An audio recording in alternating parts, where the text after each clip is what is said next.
বাবা, আমি শুধুমাত্র 3টা গল্প পারি। এই 3টা গল্পের জন্য কি আমার ইউটিউব চ্যানেল খোলা ঠিক হবে? তুমি কি বলো?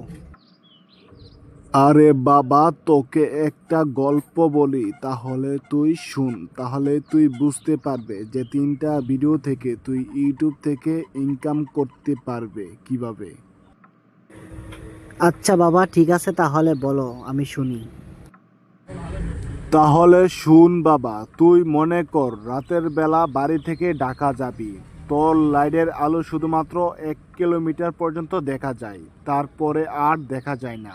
তখন কি তুই 1 কিলোমিটার পর্যন্ত যাবি, নাকি তোর গাড়ি যত দূর পর্যন্ত যা তত দূর পর্যন্তই যাবি?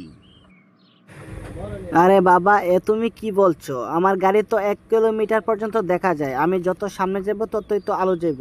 এটা তো সহজ কথা। আমি যত সামনে এগিয়ে যাব, আমার গাড়ির আলো ততই সামনে এগিয়ে যাব। তারপর আমি কিন্তু ঢাকা চলে যেতে পারবো। ঠিক এরকম ভাবেই তো 3টা ভিডিও দিয়ে তুই ইউটিউব শুরু কর। যখন 3টা ভিডিও আপলোড করবে তখন মানুষ আরো সুন্দর সুন্দর কমেন্ট করবে, সেই কমেন্ট দেখে